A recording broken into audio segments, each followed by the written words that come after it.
How to write successful ad copy that gets sales. Hey, if you're watching this video and you want to learn how to write successful ad copy, you are in the right place, and we're starting right now.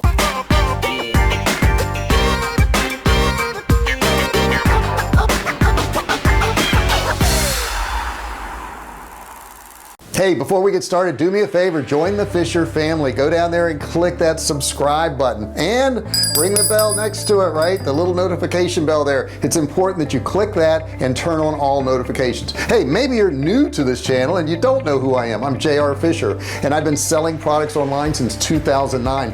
On this channel, the only thing I concentrate on is helping you start, run, and grow your online business. So if you've tried to start a business, or you've tried to write some ad copy and you're having a hard time, or you've had some successes, do me a favor, put comments below so I can see what stage you're at, see where I can help you at. All right, let's get going and let's write some ad copy.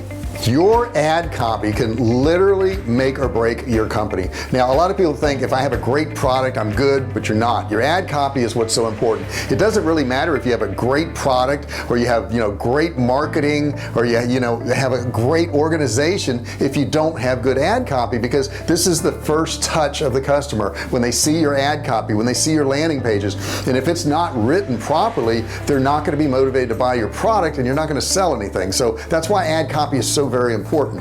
For many years, I've sold a lot of different products to a lot of different people, and what I figured out over the years is certain steps that were super important, and what I'd like to do is share each one of those steps with you so you can incorporate those into your ad copy and get really good results. Okay, number one is mirror the user's objective. What I figured out over the years is really not your product, it's not you selling your product, it's really you selling the fact that you can solve that problem for them. And if that comes across in your ad copy, then you're going to do really well. If you can explain that pain point or that issue and promise that your product's going to fix that problem or help them out with that issue, then you're going to sell some products. So here's an ad right here I want to show you. I love this ad right here. It's by Carvana, and as a matter of fact, I was driving past LA yesterday and I saw a big tower of cars that was lit up, and it was Carvana, and I had never seen that before. But I love this ad they have here. It says Carvana wants to buy your car and we'll pick it up. Carvana.com. A lot of people don't want to have to sell their car on their own, so what Carvana does is they say, I'll buy your car from you and we'll pick it up, and you don't even have to leave your house. That's a pretty cool ad. Now, this Carvana ad actually came up with the search query sell my car.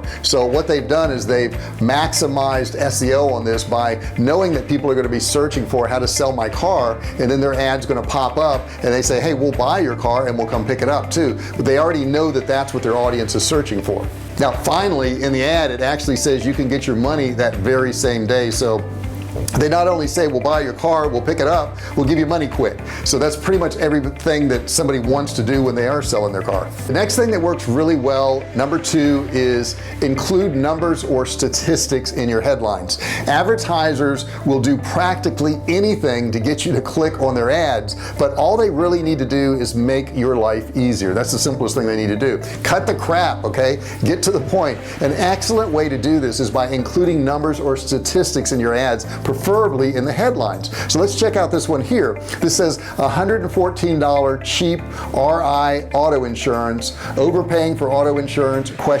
So what they're saying in this headline is, are you overpaying? And this $114, they gave you an example of what you could be paying. Now, if somebody's paying anything more than that, they may look at this ad and go, hey, I could save some money. This is a great deal. Okay, now both of these ads are offering a price, and some of the pricing looks pretty low, and that can be very compelling to somebody looking at this thinking, oh, I can get car insurance this low. But you've got to be careful in doing this too, because if you go too low, it may raise other questions in their mind. Now, the next ad I want to show you here says $1.89 t-shirts custom, free shipping and handling, 24-hour production.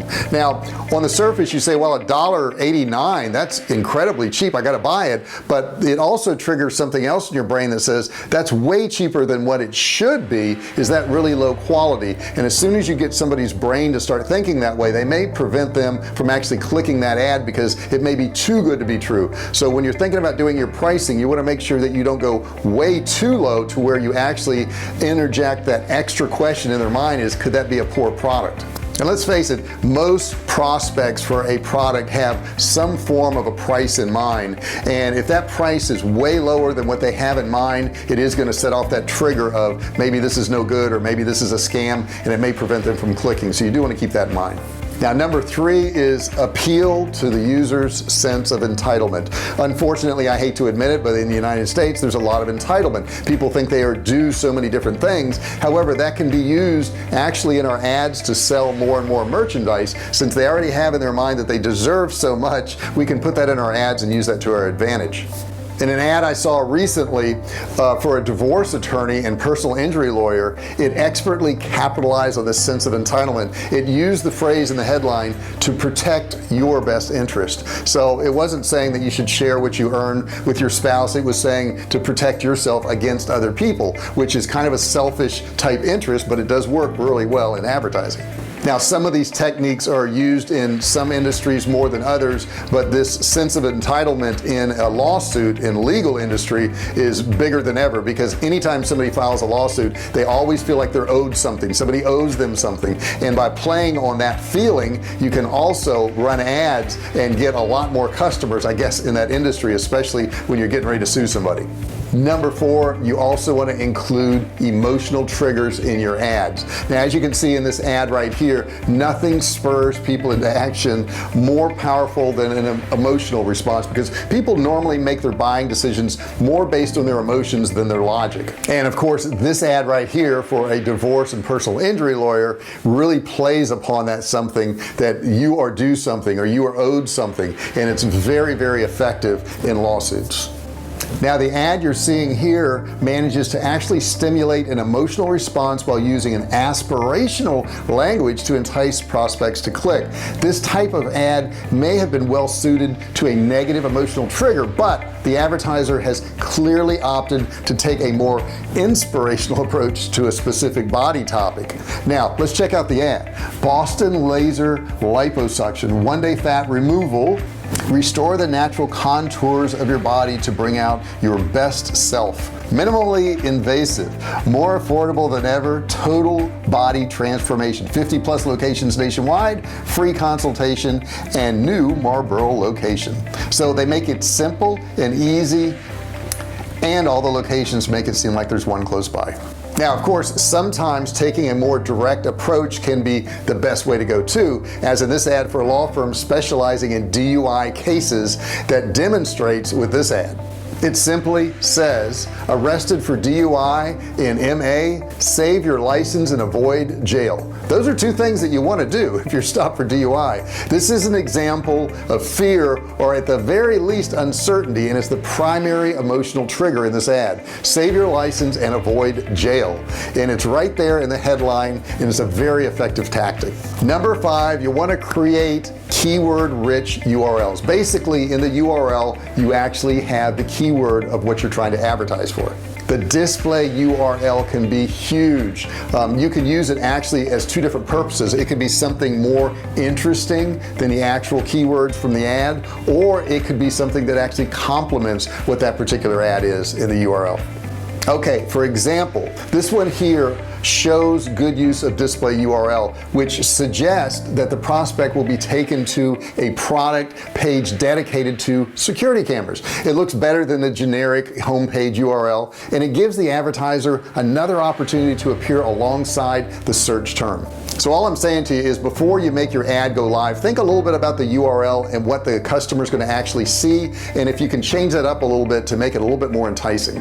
Now, number 6, you want to prioritize your best copy. Last summer, Google actually responded to the growth in consumer device size and the demand for instantaneous solutions, and what they did is they further expanded the text ads. They added a 30-character headline and an extra 90-character description line, so it can be a little bit more informative to the consumer. Now, at the time of the release, Google was happy. They said that it drew 15% more clicks for advertisers, so it sounds perfect, right?